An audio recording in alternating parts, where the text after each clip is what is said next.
الحمد لله نحمده ونستعينه ونستغفره ونعوذ بالله من شرور أنفسنا ومن سيئات أعمالنا من يهده الله فلا مضل له ومن يضلله فلا هادي له أشهد أن لا إله إلا الله وحده لا شريك له وأشهد أن محمدا عبده ورسوله الذي أرسله بالحق بشيرا ونذيرا وداعيا إلى الله بإذنه وسراجا منيرا أما بعد فإن خير الحديث كتاب الله وخير الهدي هدي محمد صلى الله عليه وسلم وشر الأمور محدثاتها وكل محدثة بدعة وكل بدعة ضلالة وكل ضلالة في النار فأعوذ بالله من الشيطان الرجيم بسم الله الرحمن الرحيم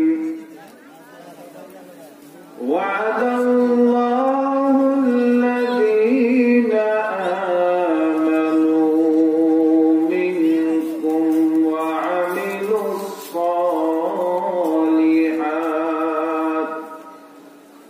وعملوا الصالحات ليستخلفنهم في الأرض كما استخلف الذين من قبلهم وليمكنن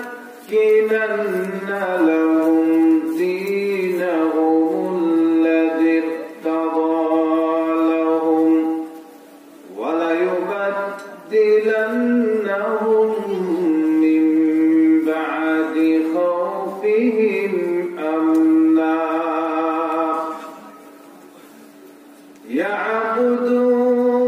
يعبدونني لا يشركون بي شيئا ومن كفر بعد ذلك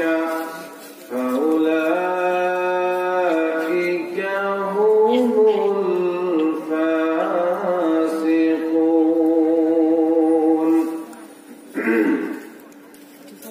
وأقيموا الصلاة وآتوا الزكاة وأطيعوا الرسول لعلكم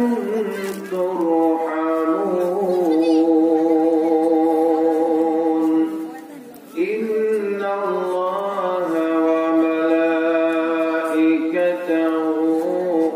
يصلون على النبي يا أيها الذين آمنوا صلوا عليه وسلموا تسليما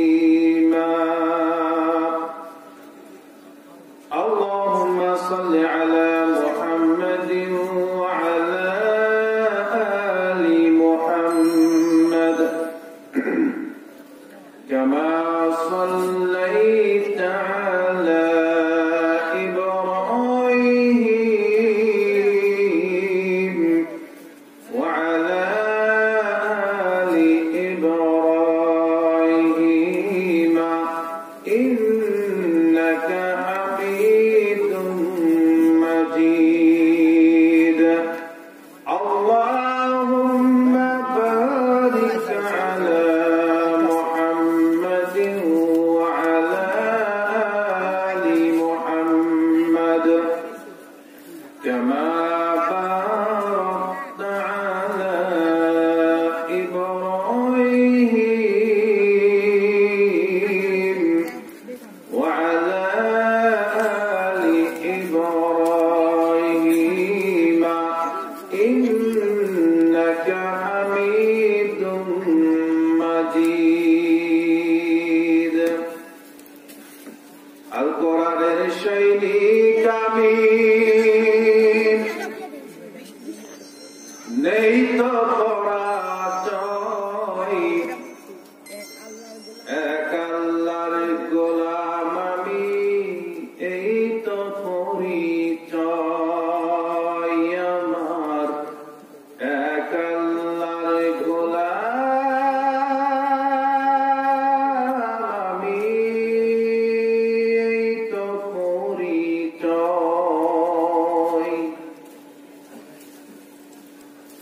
আমরা কয় আল্লাহর গোলাম? একটু জোরে বলতে পারবে? গলায় জোর আছে? আমরা কয় আল্লাহর গোলাম? আচ্ছা, হিন্দুরা কয় আল্লাহর গোলাম বলেন তো? আর ওদের তো 33 কোটি আছে, তারপরেও যারা দেখে তারা সিজদা মারে। ইহুদি নাসারারা কয় আল্লাহর গোলাম জানেন আপনারা? এই শব্দটা শুনে রাখবেন। ওরা তৃতীয়বাদে বিশ্বাসী, তিন আল্লাহ বিশ্বাসী। আর মুসলমানরা, বর্তমান মুসলমানরাও কিন্তু হিন্দুদের থেকে পিছিয়ে নেই। এরাও তারা দেখে তারা সিজদা মারে। কিভাবে আসলো মুসলমানদের মধ্যে এই নীতি? মুসলমানদের ধ্বংসের বা অধঃপতনের কিছু কারণ আছে। তার মধ্যে মূল কারণ হচ্ছে দুইটি। অনেকগুলো কারণ আছে, আমি যে আয়াত তেলাওয়াত করেছি আয়াতের মধ্যে আছে। তার মধ্যে মূল কারণ হচ্ছে দুইটি। প্রথমটা হচ্ছে শিরিকে লিপ্ত হওয়া। মুসলমান জাতি যেদিন থেকে শিরিকে লিপ্ত হয়েছে সেদিন থেকেই মুসলমান জাতির মূলত ধ্বংস শুরু হয়েছে, অধঃপতন শুরু হয়েছে। মুসলমান জাতির অধঃপতন এই তো সেদিন 1450 বছর ইতিহাসে মাত্র 500 বছর মুসলমানদের অধঃপতন। এই তো মোগল সম্রাট যখন ছিল তখনও মুসলমানদের সোনালী একটা সময় ছিল, সোনালী একটা যুগ ছিল। অথচ মুসলমানদের ধ্বংস শুরু হলেই তো সেদিন। আর দুই নম্বর হচ্ছে মুসলমানরা যেদিন সুন্নাত ছেড়ে দিয়ে বিদআতকে আঁকড়িয়ে ধরবে, এই আয়াতের মধ্যেই আছে। আরো মাঝে আরো কয়েকটি বিষয় আছে, এগুলো এই দুটা থাকলে তখন এমনি অটোমেটিক ওইগুলো থেকে যায়। বলছিলাম আমরা কয় আল্লাহর গোলাম? একটু জোরে বলতে পারবেন? আমরা এক আল্লাহর গোলাম, ঠিক না? কোরআন হাদিস শাসনতন্ত্র নেতা আমাদেরকে গলা ফাটাই, গলা শুকাই ফেলে, মুখ দিয়ে থুতু পর্যন্ত বের হয়ে যায়, গলায় শ্বাসা শব্দ হয়, তারপরও ছাড়েন আমার নেতা, তোমার নেতা অমুক অমুক। তারপরে কি আমার নেতার চরিত্র নাকি ফুলের মতো? আরে ফুলের মতো বলে পবিত্র, নামাজ পড়েন আবার একত্র। কোরআন হাদিস শাসনতন্ত্র, রাসূল আমার নেতা, উৎসাহ মোর চির অম্লান, ইতিহাস দীর্ঘগাথা। কোরআন হাদিস শাসনতন্ত্র, রাসূল আমার নেতা, উৎসাহ মোর চির অম্লান, ইতিহাস দীর্ঘগাথা। এক আল্লাহ ছাড়া আমার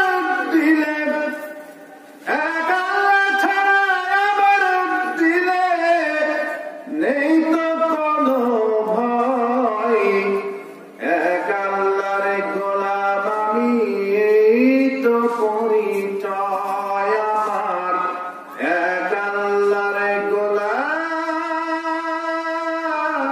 আমি, এই তো পরিচয়। লিল্লাহে তাকবীর। একটু আসতে বলেন দেখি পারেন কিনা। লিল্লাহে তাকবীর। বাংলাদেশের মানুষ উল্টা বললে এফেক্ট করে, উল্টার আগে কোনো রিয়াকশন নাই। আল কোরআনের আলো। আর ঘরের মধ্যে জানা লাগে নিজের মধ্যে আগে জানেন, তারপর ঘরের মধ্যে জ্বালতে পারবে। নিজের মধ্যে না জ্বাললে ঘরে জ্বালা সম্ভব নয়। জীবনের চেয়ে ইমানের দাম জানি অনেক বেশি, তবে কেন ইমান ছেড়ে জীবন পেয়ে খুশি। ঠিক না বেটি? জীবনের যে ইমানের দাম জানি অনেক বেশি, তবে কেন ইমান ছেড়ে জীবন পেয়ে খুশি। কেন জানেন? তোমার ইমানের মাঝে আছে, তোমার ইমানের মাঝে আছে মুনাফিকির জয়। এক আল্লাহর গোলাম আমি, এই তো পরিচয় আমার এক আল্লাহর গোলাম আমি, এই তো পরিচয়।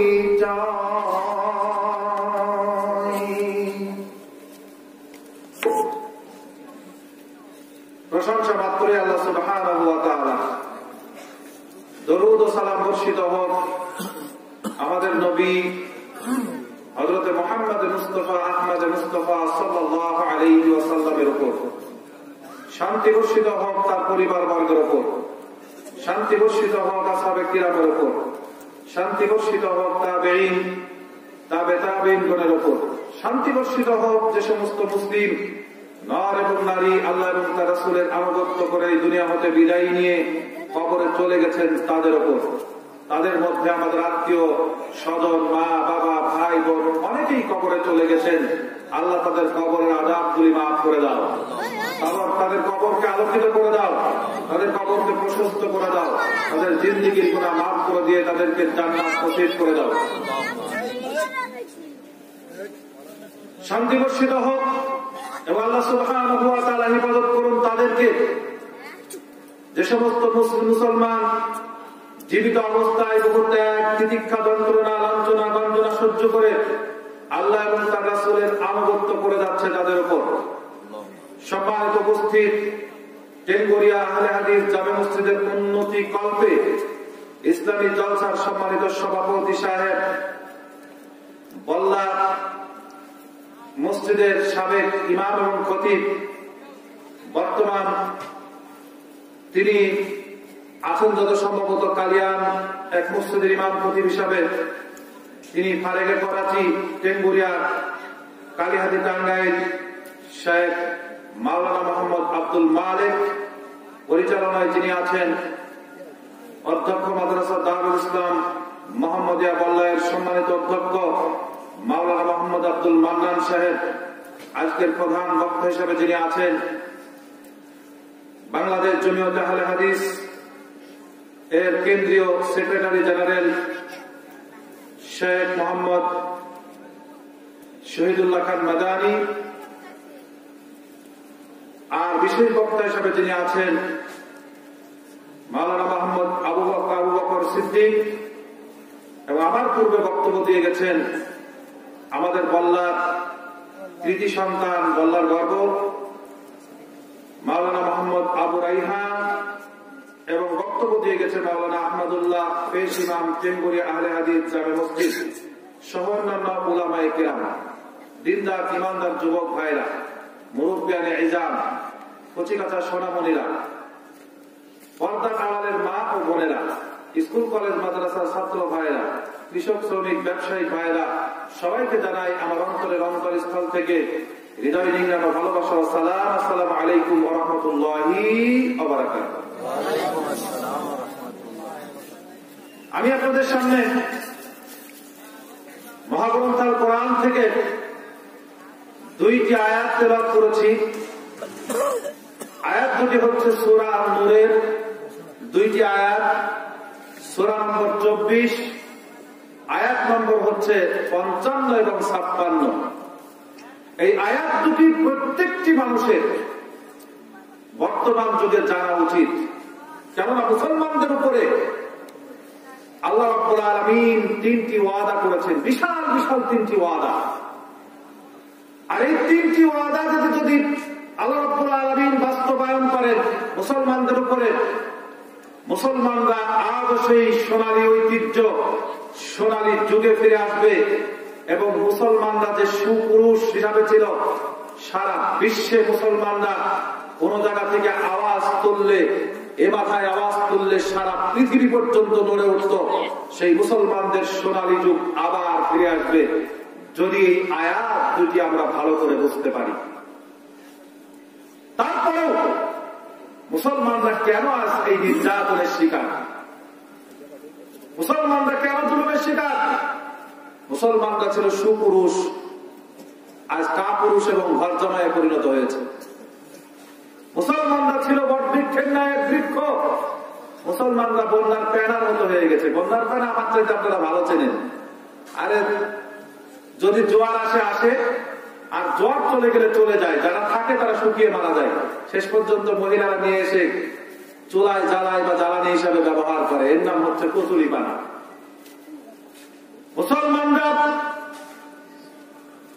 মুসলমানরা ছিল অত্যাধিক একটা সিংহ পুরুষ, সেই সিংহ পুরুষ আজ কাপুরুষে পরিণত হয়েছে। কেন? অথচ মুসলমানরা তাদের এই পরিণতি হওয়ার কথা ছিল না। যদি আপনারা হাদিস পড়েন, বুখারী থেকে যদি পড়া শুরু করেন, 7 নম্বর হাদিস তাওহীদ প্রকাশনী, আর ইসলামিক ফাউন্ডেশন থেকে যদি পড়েন হাদিস নম্বর হচ্ছে 6। হাদিসটি বর্ণনা করেছেন আব্দুল্লাহ ইবনে আব্বাস রাদিয়াল্লাহু তাআলা আনহুমা। তিনি বর্ণনা করেন যে আমি বর্ণনা করেছি আবু সুফিয়ান থেকে। হুদায়বিয়া সন্ধি হয়ে গেল, নবী করিম সাল্লাল্লাহু আলাইহি সাল্লাম নিশ্চিত হলেন যে আর কুরাইশরা অন্তত আর আমাদের উপরে আঘাত হানতে পারবে না, কেননা বিশাল চুক্তি হয়ে গেছে। নবী করিম সাল্লাল্লাহু আলাইহি সাল্লাম বিদেশের দিকে, অন্যান্য দেশের দিকে, সারা বিশ্বে ইসলামের দাওয়াত এবং তার ঐতিহ্যকে ছড়িয়ে দেওয়ার জন্য নবী করিম সাল্লাল্লাহু আলাইহি সাল্লাম বিভিন্ন দেশে দূত পাঠানো শুরু করে দিলেন। তার একটা নমুনা স্বরূপ তিনি রোম সম্রাটের কাছে চিঠি পাঠিয়ে দিলেন দেহিয়া কালবিকে দিয়ে।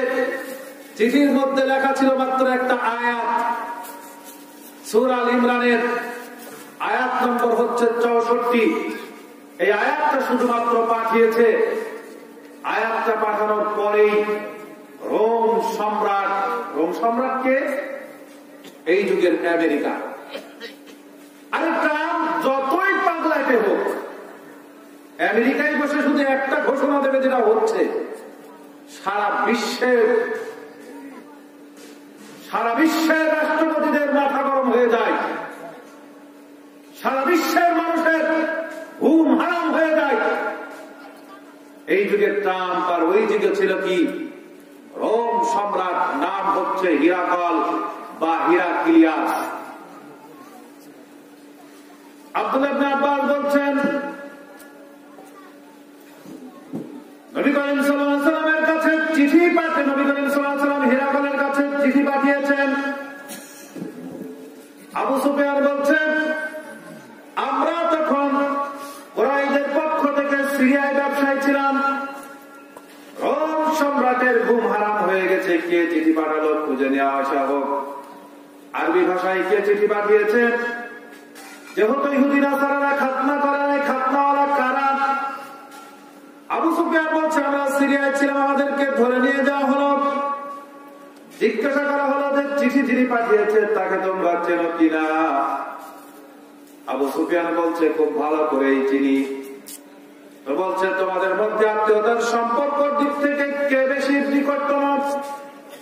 আবু সুফিয়ান বলছে আমি সেই ব্যক্তি। তা বলছে তাহলে কিছু প্রশ্ন করা হবে, কিছু উত্তর দাও। আবু সুফিয়ান বলছে মিথ্যা কথা বলতে চেয়েছিলাম, কিন্তু আমার পিছনে যে লোকগুলো ছিল আমার সাথী সঙ্গীরা বলে দেওয়ার ভয়ে আমি আর মিথ্যা বলতে পারলাম না। আমরা মিথ্যা বলি, যাদেরকে আমরা জাহেলিয়াত যুগের মানুষ বলি, তারা মিথ্যা বলতে কতটুকু ভয় পেতেন জানেন? রোম সম্রাট একজন খ্রিস্টান রাজা, তাদের শাস্তি কি জানেন? মিথ্যা বলে মিথ্যা ধরা খেলে কোনো শাস্তি নাই, স্কুলে চড়িয়ে দুনিয়া থেকে বিদায় করে দেবে একটা মিথ্যা ধরা পড়লে। আবু সুফিয়ান বলছে ভয় আমি আর বলতে পারলাম না। আমাকে অনেকগুলো প্রশ্ন করা হলো, প্রশ্নগুলো বলার সময় নাই, অনেক প্রশ্ন করা হলো, সমস্তগুলো সুন্দর সুন্দর ভাবে উত্তর দিলাম। উত্তর পাওয়ার পর রোম সম্রাট, সবচাইতে শক্তিশালী বাদশা ওই যুগের রোম সম্রাট বলছে, হে উত্তরদাতা, তুমি যদি সত্য বলে থাকো, যতগুলো প্রশ্নের উত্তর দিয়েছ তুমি যদি সত্য বলে থাকো, তাহলে শুনে নাও, আমি রোম সম্রাট যে জায়গায় দাঁড়িয়ে আছি, আমার দুই পায়ের নিচের মাটিটার মালিক অল্প দিনের মধ্যে মুহাম্মদ সাল্লাল্লাহু আলাইহি ওয়াসাল্লাম হয়ে যাবে। কি বুঝলেন? রোম সম্রাট ভয় পাচ্ছে মুহাম্মদ সাল্লাল্লাহু আলাইহি ওয়াসাল্লামকে দেখে, জিন্দেগিতে কোনোদিন দেখে না। শুধু এতটুকু বলেই শেষ করলেন না, হিরাকল বা হিরাক্লিয়াস বলছে, শোনো, ইনি হচ্ছেন সেই রাসূল যার সম্পর্কে আমি নিশ্চিত ভাবে জানতাম যে তিনি আসবেন, কিন্তু এটা যে তোমাদের মধ্যে আসবে এটা আমি জানি না। তোমাদের মধ্যে এসেছেন যিনি, তিনি হচ্ছেন রাসূল। শুনে রাখো, আমি যদি বুঝতে পারি বা জানতে পারি, নিশ্চিত হতে পারি যে আমি মুহাম্মদ সাল্লাল্লাহু আলাইহি ওয়াসাল্লাম পর্যন্ত পৌঁছাতে পারবো, তাহলে আমার নিজের দু হাত দিয়ে মুহাম্মদ সাল্লাল্লাহু আলাইহি ওয়াসাল্লামের দু পা খানি আমি ধুয়ে দিতাম। আশ্চর্য ব্যাপার, কে? রোম সম্রাট হিরাক্লিয়াস, বিশ্বের মরণ, যার ইশারায় সারা পৃথিবী পর্যন্ত কেঁপে যেত, সেই রোম সম্রাট ভয় পাচ্ছে কাকে? মুহাম্মদ সাল্লাল্লাহু আলাইহি ওয়াসাল্লামকে জীবনে দেখেন নাই, মদিনায় আছেন তিনি, মদিনায় বসবাস করছেন তিনি। রোম সম্রাট ভয় পাচ্ছে শুধু একটা চিঠি দেখে, বুঝে ফেলেছেন যে এরা হচ্ছে সেই জাতি, সিংহের জাতি, জীবনে কোনোদিন মুহাম্মদ সাল্লাল্লাহু আলাইহি ওয়াসাল্লামকে দেখেন নাই। আবু সুফিয়ান বলছে, আমাদেরকে, আমরা সরগোল শুরু করে দিলাম, আমাদেরকে সভাসদ থেকে বের করে দেওয়া হলো। এসেই মন্তব্য করলাম যে আবু কাবসা এত বড় ক্ষমতাধর হয়ে গেছে, হাই ইন্নাহু ইয়াখাফুহু মালিকু বানিল আসফার। হাই, রোম সম্রাট শ্বেতাঙ্গরা, সাদা মানুষেরা দেখছি মুহাম্মদ সাল্লাল্লাহু আলাইহি ওয়াসাল্লামকে ভয় পায়, আর এদের সাথে যুদ্ধ করে আমরা সফলতা অর্জন করতে পারবো না। আবু সুফিয়ান বলছে, সেখান থেকে আমি ইসলাম ধর্ম গ্রহণ করার জন্য আমার আত্মবিশ্বাসী হয়ে গেছি, আমি সেখান থেকে ইসলাম ধর্ম গ্রহণ করার জন্য আমার মনে মনে আমি ভেবে নিয়েছি এবার থেকে ইসলাম ধর্ম গ্রহণ করে ফেলব। অথচ জীবনে কোনোদিন রোম সম্রাট নবী করিম সাল্লাল্লাহু আলাইহি ওয়াসাল্লামকে দেখেন নেই। আমরা কি বর্তমানের যুগে, আমরা কি সংখ্যায় কম? 700 কোটি মানুষের মধ্যে বর্তমান 200 কোটির উপরে মুসলমান, তারপরেও মুসলমানরা কেন নির্যাতনের শিকার হচ্ছে? কেন অনেক পতন হলো? সংখ্যায় কম নয়, আল্লাহ রাব্বুল আলামিনের ওয়াদা তো আছেই। আল্লাহ রাব্বুল আলামিন বলছেন, ওয়া'আদাল্লাহুল্লাযীনা আমানু মিনকুম ওয়া আমিলুস সালিহাত। আল্লাহ রাব্বুল আলামিন বলছেন, আল্লাহ রাব্বুল আলামিন ওয়াদা করেছেন, যারাই তোমাদের মধ্যে থেকে ঈমান এনেছে, ওয়া আমিলুস সালিহাত, তোমাদের মধ্যে থেকে যারা ভালো কাজ করেছে, তাদের সাথে আল্লাহ রাব্বুল আলামিন ওয়াদা করেছেন। কয়টি ওয়াদা করেছেন? যারা বলেন কয়টি ওয়াদা করেছেন? আল্লাহ রাব্বুল আলামিন 3টি ওয়াদা করেছেন। 1 নম্বর ওয়াদা তিনি বলছেন, লা ইয়াস্তাখলিফান্নাহুম ফিল আরদি কামা ইস্তাখলাফাল্লাযীনা মিন ক্বাবলিহিম। আল্লাহ রাব্বুল আলামিন বলছেন, লা ইয়াস্তাখলিফান্নাহুম ফিল আরদ, তাদেরকে আমি জমিনের নেতৃত্ব দিয়ে দিব, জমিনের শক্তিশালী করে দিব,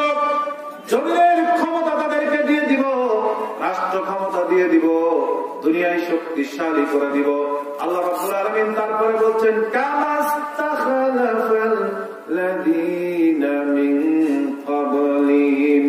যেমনটি করে তাদের পূর্বে যে সমস্ত জাতি এসেছিল তাদেরকে দিয়েছিলাম তেমনটি তাদেরকেও আমি দিয়ে দিব। আমাদের পূর্বে কারা এসেছিল? আমাদের পূর্বে এসেছিল ইউসুফ আলাইহিস সালাম। তাকে আল্লাহ রাব্বুল আলামিন ক্ষমতা দিয়েছিলেন। আমি সেদিনও বলেছি, ইউসুফ আলাইহিস সালাম কে জানে? ইউসুফ আলাইহিস সালাম যখন মিশরে আসলেন তখন তিনি কি হিসাবে আসলেন? কৃতদাস হিসাবে। এখন কৃতদাস পর্যন্ত কর্মচারী নয়,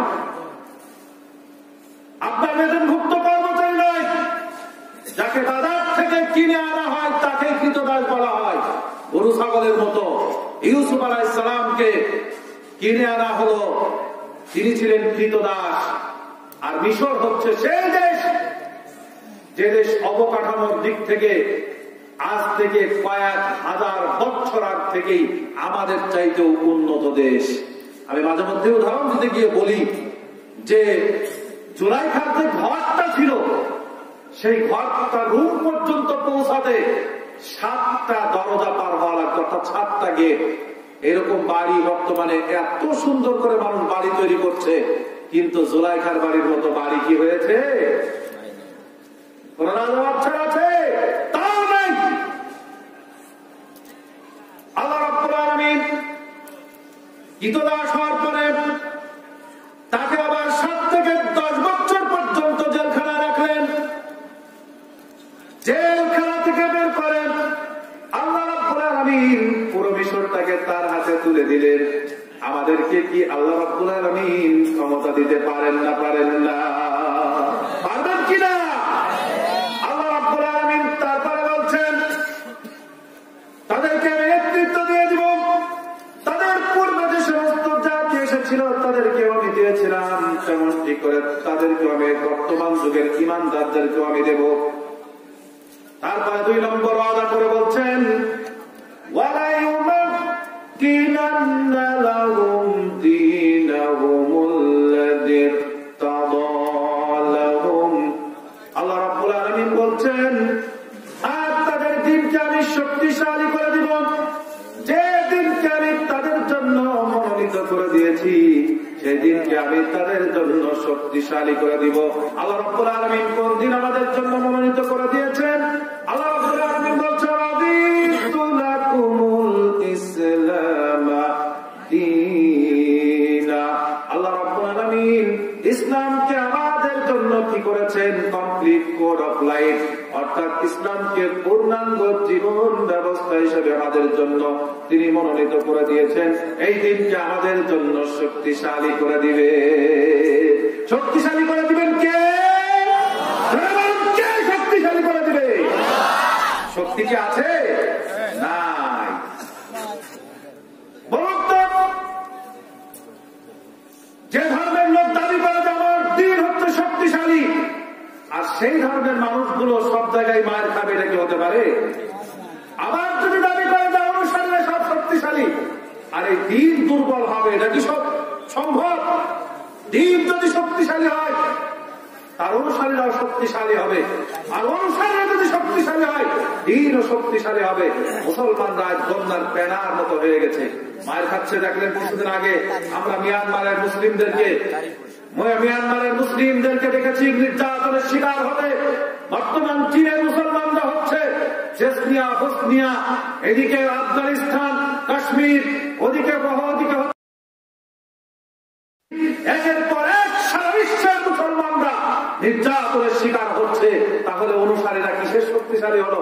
দুর্বল হয়ে গেছে। আমরা সংখ্যায় কিন্তু কম নয়, তারপরেও নির্যাতনের শিকার হচ্ছি কেন? তাহলে এর ওয়াদা বাস্তবায়ন নাই। আল্লাহ রাব্বুল আলামিন 3 নম্বর ওয়াদা বলছেন।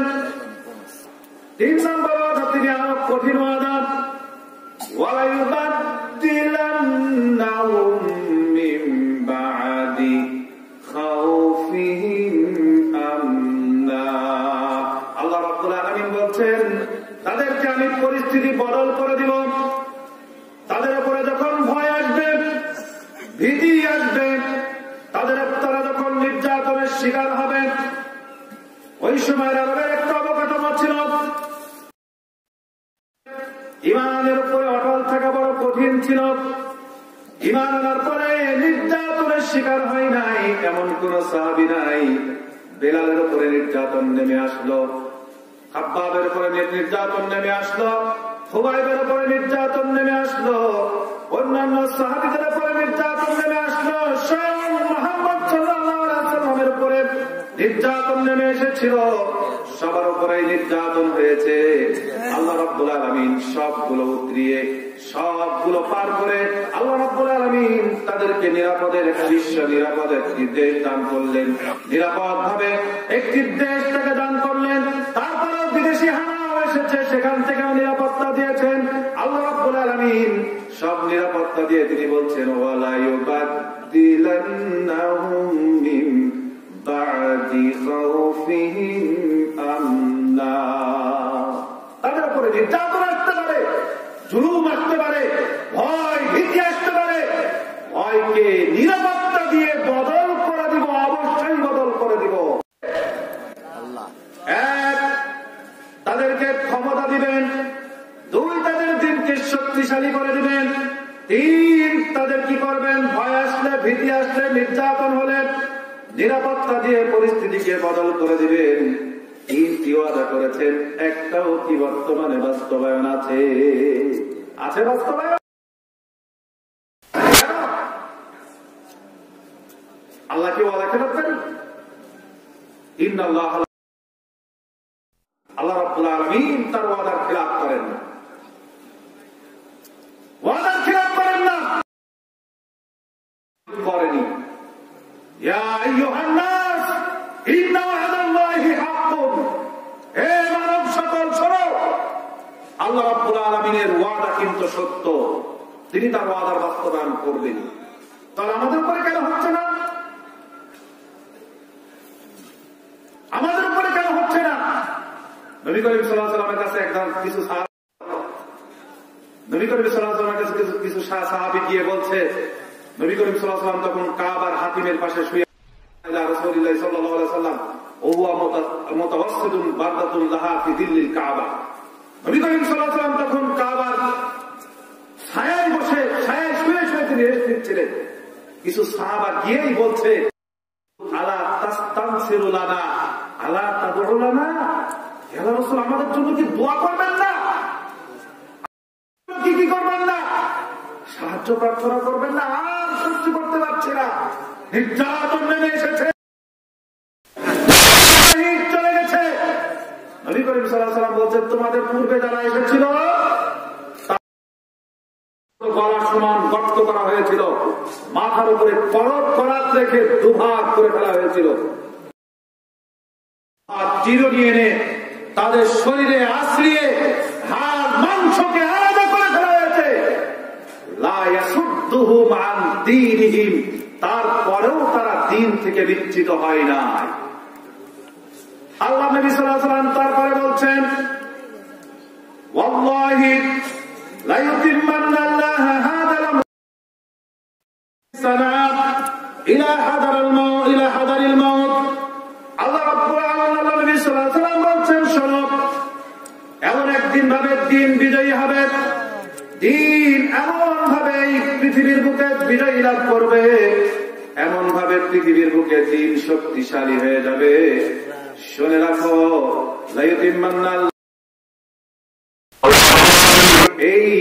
এই দিনকে আমাদের মাঝে শক্তিশালী করে দিবেন। একজন মানুষ সানা থেকে মক্কা দেশে হজ করে যাবে, লা ইয়াখাফু ইল্লাল্লাহ, আল্লাহ ছাড়া কোনো ভয় থাকবে না। ওয়াদিবা আলা কানামিহি, যদি ছাগল বাহির হয়, যদি নেকড়ে থাকে খেয়ে ফেলবে, কিন্তু কারোর থেকে টাকা ছিনতাই হবে। বা কোন মহিলা, হীরা থেকে একজন মহিলা কাবাতে এসে হজ করে যাবে, এই মহিলা টাকা পয়সা ছিনতাই হবে না, এবং ধর্ষণের শিকার ওই মহিলা হবে না, ইফটিজিং এর শিকার ওই মহিলা হবে না।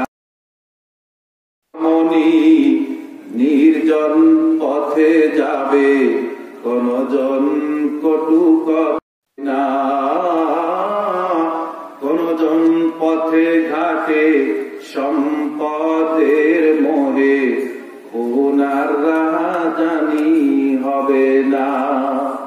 এরকম সমাজ কে গেছেন হাত তুলে দেখা। সেই দিন নেই বেশি দূরে, সেই দিন বেশি দূরে, আর কিছু পথ গেলে মিলবে। সেদিন সবাই রবেরই বিধান পে দুঃখ যাত না ভুলবে। কোন একদিন এ পৃথিবীর আকাশে কালেমার পতাকা দুলবে। সেদিন সবাই রবেরই বিধান পে দুঃখ যাত না ভুলবে। আল্লাহ রাব্বুল আলামিন বলেন, আমি মুমিনদের সাথে ওয়াদা করেছি, আল্লাহ রাব্বুল আলামিন তিনটি ওয়াদা করেছেন। তাদেরকে নেতৃত্ব দিয়ে দিব, আর তাদের দিনকে শক্তিশালী করে দিব, ভয়কে নিরাপত্তা দিয়ে বদল করে দেব। তিনটি ওয়াদা। একটা ওয়াদা বর্তমানে বাস্তবায়ন নাই। কেন বাস্তবায়ন নাই? একটি কথা আমাদেরকে খুব ভালো করে মনে রাখতে হবে, শর্ত সাপেক্ষে ছাড়া কেউ কোনোদিন কিছু দেয় না। দেয়? আমি যদি চাকরি না করি বেতন পাবো? কাজ না করলে খেতে পাবো? টাকা না নিয়ে গেলে বাজার নিয়ে আনতে পারবো? আরে আমরা তো এখন বাজার আবার করতে টাকা লাগে না, বাকি খাইয়া খাইয়া দোকানদারি শেষ, আর টাকা দেওয়ার কোনো চিন্তা ভাবনাই নেই। সেদিন একজন গেছে, এই গত বৃহস্পতিবারে স্বামী স্ত্রী দুজনে গেছে, বলছে হুজুর কি বলবো, এখন অসুস্থ, চিকিৎসা করার মতো টাকা নাই, অথচ বাজারে যদি ঘুরি আর যদি মানুষের কাছে চাই তো 6 লাখের উপরে টাকা আমি পাবো, কিন্তু চিকিৎসা করার টাকা নাই, অসুস্থ হয়ে পড়েছি, কেউ টাকা দেয়। বল্লার সপ্তাহে তো ধনী ব্যক্তির কাছে গেছে টাকা চাইতে, বলছে এক কাজ করে ভালো করে চিকিৎসা করা, বেশি করে ঘুমাও, কিন্তু টাকা বের করে বাবার থেকে দিল না। আশ্চর্য হয়ে গেছে। আশ্চর্য ব্যাপার একটা, যে আমরা বেতন পাবো না ততক্ষণ পর্যন্ত চাকরি না করবো। কি বলেন আপনারা? আপনারা ঋণ পরিশোধ করবেন। কোন মানুষ যদি শহীদ হয়ে যায়, সাধারণ মৃত্যুর চাইতে শহীদের মৃত্যুর কি মর্যাদা হচ্ছে 6টি। তার মধ্যে প্রথমটা হচ্ছে মাটিতে রক্ত পড়ার সাথে সাথে তার জিন্দেগির সমস্ত গুনাহ মাফ করে দেওয়া হয়। কিন্তু ইল্লাহ তাই ঋণ থাকলে, ঋণী থাকা অবস্থায় যদি মারা যায়, কোন ব্যক্তির টাকা নিয়ে যদি মারা যায়, দোকানে খেয়ে যদি টাকা না দেয়, সেটা না হবে না। শহীদ হয়েছে কিন্তু টাকা পরিশোধ না করা পর্যন্ত মাপ নাই, শোধ করবেন। যেটা বলছিলাম, আল্লাহ রাব্বুল আলামিন শর্ত সাপেক্ষে ছাড়া আমাদের কেউ কিছু দিবে না। আল্লাহ রাব্বুল আলামিন 3টি ওয়াদা বাস্তবায়ন করবেন তখন যখন আমরা 5টি শর্ত পূরণ করব। কয়টি বললাম? আল্লাহ রাব্বুল আলামিন এবার 3 শর্তগুলো এক এক করে বলছেন ওই আয়াতের মধ্যে। ইয়াবুদুনানি লা ইউশরিকুনা বি শাইআও ওয়া মান কাফারা বা'দা যালিকা ফাউলাইকা হুমুল ফাসিকুন। প্রথম শর্ত আল্লাহ রাব্বুল আলামিন বলছেন ইয়াবুদুনানি, যখন তারা আমার ইবাদত করবেন, যখন তারা আমার ইবাদত করবে, প্রথম শর্ত আল্লাহ রাব্বুল আলামিন বলছেন ওয়া মা খালাকতুল জিন্না ওয়াল ইনসা ইল্লা লিয়াবুদুন মা উরিদু মিনহুম মির রিজকিন ওয়া মা উরিদু আন ইউতঈমুন। আল্লাহ রাব্বুল আলামিন বলেন, যে ব্যক্তিকে আমি মানুষ এবং জীবকে সৃষ্টি করেছি শুধুমাত্র আমার ইবাদত করার জন্য, অন্য কোনো উদ্দেশ্য নাই, দুবেলা দুপুর খেতে দেবে এই উদ্দেশ্য আমার নাই, আর তারা রিজিকের ব্যবস্থা করে দিবে এই উদ্দেশ্য আমার নাই, যখন ইবাদতের সময় হবে তখন ইবাদত করবে। ইবাদত করার জন্য মানুষ এবং জিনকে আমি সৃষ্টি করে দিয়েছি। ইবাদতের সংজ্ঞা পৃথিবীর অনেক মানুষ দিয়েছে, তার মধ্যে শাইখ ইসলাম ইবনে তাইমিয়া রাহিমাহুল্লাহ তাআলা যে সংজ্ঞাটি দিয়েছেন সেটাই সবচেয়ে মানুষের কাছে গৃহীত। আল ইবাদাতু হুয়া ইসমুন জামিউন ওয়া ইউহিব্বুহুল্লাহু ওয়া ইয়ারদা মিনাল আকওয়ালি ওয়াল আ'মালি ওয়াদ যাহিরাতি ওয়াল বাতিনা। ইবাদত কাকে বলা হয়? কথার মাধ্যমে, কাজের মাধ্যমে হোক, চলনের মাধ্যমে হোক, বলনের মাধ্যমে হোক, গোপনে হোক এবং প্রকাশ্যে হোক, যা করলে আল্লাহ রাব্বুল আলামিন রাজি এবং খুশি হন, আল্লাহ এবং আল্লাহকে রাজি এবং খুশি করা যায়, সেটাই হচ্ছে মূলত ইবাদত। বুঝেছেন না? বোঝেন নাই? সেটা মানুষকে একটা টাকা দান করা হোক, সেটা মানুষের সাথে ভালো কথা বলা হোক, প্রতিবেশীকে একটু তরকারি দেওয়া হোক, প্রতিবেশীর সাথে ভালো কথা বলা হোক, পৃথিবীতে যেটা করলে আল্লাহ রাব্বুল আলামিন রাজি এবং খুশি হন, সেটা গোপনে হোক, প্রকাশ্যে হোক, কথার মাধ্যমে হোক, কাজের মাধ্যমে হোক, চলনের মাধ্যমে হোক, বলনের মাধ্যমে হোক, চরিত্রের মাধ্যমে হোক, যা করলে আল্লাহ রাব্বুল আলামিন খুশি হন, সেটাই হচ্ছে মূলত ইবাদত। এবার আসেন, ইবাদত তো হিন্দুরাও করে, করে না? করে না? খ্রিস্টানরা, ইহুদিরা, আরে আমার দুনিয়া তাদের পোশাকই নাই, পোশাক পরে না, এখনো জঙ্গলে বাস করে, তারাও একটা না একটা পূজা করে, ঠিক না বেটি? ইবাদত সবাই করে, পৃথিবীর যত মানুষ আছে সবাই ইবাদত করে, কিন্তু আল্লাহ রাব্বুল আলামিন কি সবার ইবাদত চাইছে? অথচ ইবাদত করার জন্যই সৃষ্টি করেছেন। এই জন্য তাফসীরে বাগাবী, আল কুরতুবী এই আয়াতের তরজমা, এই আয়াতের তাফসীর করেছেন। তারা বলছেন ইল্লা লিয়াবুদুন, ইবাদত করার জন্য আল্লাহ রাব্বুল আলামিন সৃষ্টি করেছেন। মানা হুয়া ইল্লা লিওয়াহিদুন, শুধু ইবাদত করলেই হবে না, ইবাদতটা হতে হবে তাওহীদ ভিত্তিক, এক আল্লাহর উদ্দেশ্যে ইবাদত করতে হবে। তার দলিল হিসাবে অনেক আয়াত এনেছেন। যত নবী এসেছেন আল্লাহ রাব্বুল আলামিন বলছেন লাকাদ বা'আথনা ফি কুল্লি উম্মাতির রাসূলান আন ই'বুদুল্লাহা ওয়াজতানিবুত তাগুত। আল্লাহ রাব্বুল আলামিন বলেন, আল্লাহ রাব্বুল আলামিন বলছেন, আমি প্রত্যেক জাতির মধ্যে রাসূল প্রেরণ করেছি, প্রত্যেক জাতির মধ্যে রাসূল প্রেরণ করেছি। আর রাসূলদের দাওয়াত ছিল কি? আনে ইবাদুল্লাহ, আল্লাহর ইবাদত করো, আর ওয়াজতানিবুত তাগুত। তাগুতের অরিজিনাল অর্থ হলো শয়তান। আর আল্লাহ বিরোধী যত কাজ আছে সব তাগুত, তাগুত থেকে বিরত থাকো।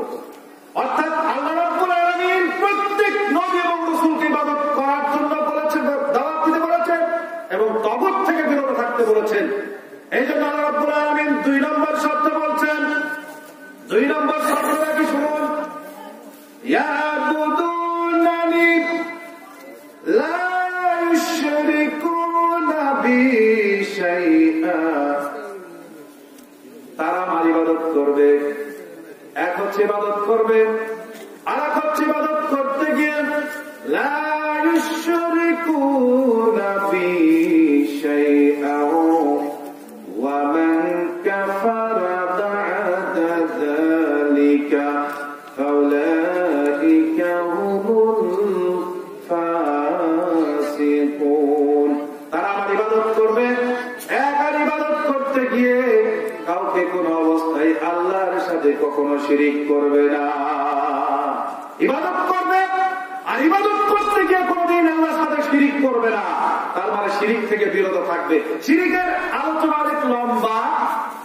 মোট কথা হচ্ছে শিরিক করলে সমস্ত আমল বরবাদ, কোনো দাম নাই, 4 পয়সা দাম নাই। কেউ যদি কোনোদিন শিরিক করে তার কোন আমলের, যত ভালো আমল আছে, কোনো মূল্য নাই। আর মুসলিম জাতির অধঃপতনের মূল কারণ হচ্ছে মুসলমান জাতির শিরিকে লিপ্ত হওয়া। আমি বলেছিলাম এই ঘটনাটা একটু বলবো। মুসলমান জাতি ততদিন পর্যন্ত শিরিকের মধ্যে ছিল না যতদিন পর্যন্ত মুসলমানদের মধ্যে 2 দুর্বৃত্তের জন্ম হয়নি। এক দুর্বৃত্তের নাম হচ্ছে ইবনে আরাবী। নাম শুনেছেন কোনদিন? আপনার নাম শুনেছেন? ইবনে আরাবী, তার থিওরির নাম হচ্ছে হুদাতুল উজুদ, মানে হচ্ছে যত পাল্লা তত আল্লাহ। পৃথিবীতে যত কল্লা আছে তত আল্লাহ আছে। তো বলছে জানো, বৈজ্ঞানিকরা এই তো পাহাড় কেটে কেবল রাস্তা বানিয়েছে, আর ইঁদুর হাজার হাজার বছর আগে পাহাড় কেটে রাস্তা বানিয়েছে। ইঁদুরের মধ্যে যদি আল্লাহ না থাকতো তাহলে কি পারে? যুক্তিটা কি? ইঁদুরের মধ্যে যদি আল্লাহ না থাকে ইঁদুর পাহাড় কেটে রাস্তা বানাতে পারতো? ইঁদুরের মধ্যে আল্লাহ আছে।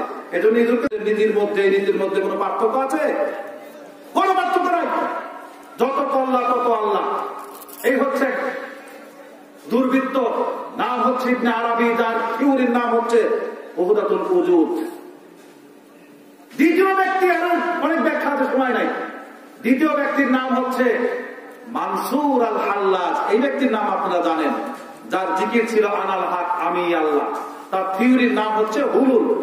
হুলুলটা কি? ওহদাতুল উজুদ থেকে একটু বিপরীত। ও এসে বলছে না সবার মধ্যে আল্লাহ নাই, আল্লাহ কিছু কিছু ব্যক্তির মধ্যে ঢুকে যায়। কখন? যখন বনে জঙ্গলে মাঠে ঘাটে, তারপরে বটগাছের নিচে ধ্যান করতে থাকে। ধ্যান করতে করতে এক সময় খানাফিল্লা হয়ে যায়। বাকাবিল্লা শব্দ করে শুনেছেন? বাকাবিল্লা হয়ে যায়, খানাফিল্লা হয়ে যায়, আল্লাহর সাথে মিশে একাকার হয়ে যায়। ও নাকি একাকার হয়ে গিয়ে তখন নিজেকে দাবি করেছিল আনাল হক, আমি আল্লাহ। এই হচ্ছে দুই দুর্বৃত্ত। এই দুই দুর্বৃত্তের নিয়েই জন্ম হয়েছে মাদার পূজারী, যারা মারিফাত ধর্ম বলে, যারা ফকির ধর্ম বলে। তারা আশ্চর্য ব্যাপার, মন পাগল রে গুরু ভজনা, গুরু বিনে মুক্তি পাবি না, গুরু নামে আছে সুধা, যিনি গুরু তিনি খোদা।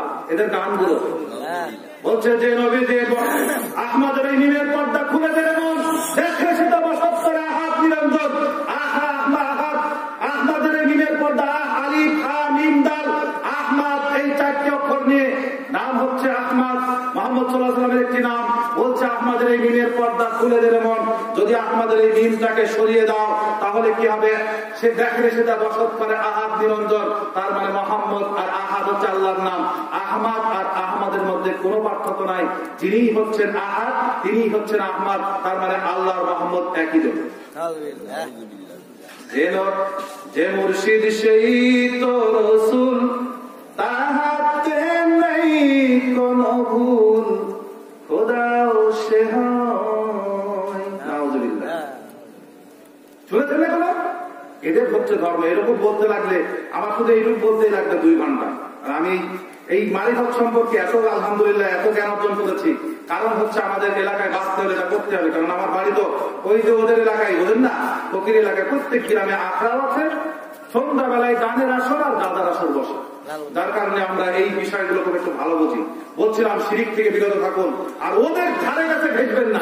যারা কবর পূজারী, মাদার পূজারী এবং যারা লালন ফকিরের অনুসারী, ওদের ধর্মের নাম ইসলাম নয়, বরং ওই ধর্মের নাম হচ্ছে খিচুড়ি ধর্ম।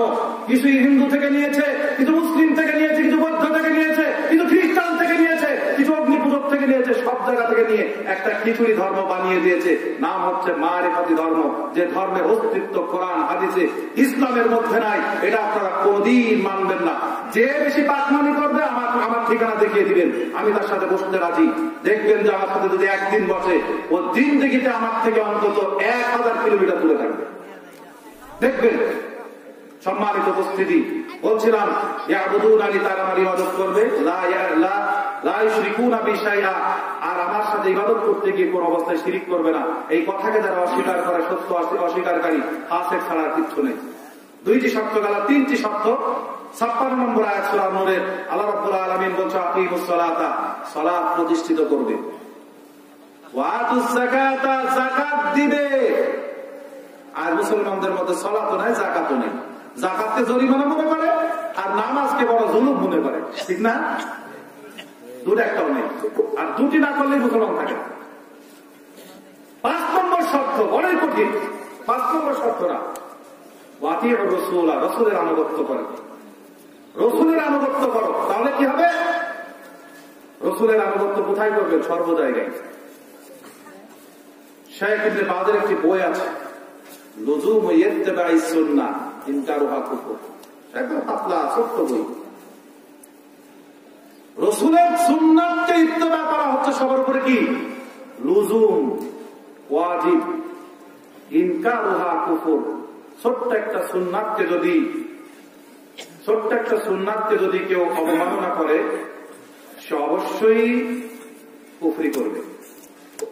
এই জন্য রাসূলের সুন্নাতকে সর্ব জায়গায় সর্ব অবস্থায় আমরা যাতে ধরে চলতে পারি, আল্লাহ সুবহানাহু ওয়া তাআলা আমাদেরকে সেই তৌফিক দান করুক। যদি কেউ এই 5টি শর্ত মানে, ইবাদত করে, শিরিক না করে, সালাত আদায় করে, যাকাত দেয় এবং রাসূলের আনুগত্য করে সর্ব জায়গায়, তাহলে আল্লাহ রাব্বুল আলামিন কি করবেন? লাআল্লাকুম তুরহামুন, তাহলে তোমাদের উপর রহমত বর্ষণ করবে। রহমত মানে ওই যে 3টি ওয়াদা, শাসন বানিয়ে শাসন ক্ষমতা দিবেন, আর দিনকে শক্তিশালী করবেন, ভয়ের ফলে নিরাপত্তা দিবেন, যদি আমরা এই 5টি শর্ত মানি।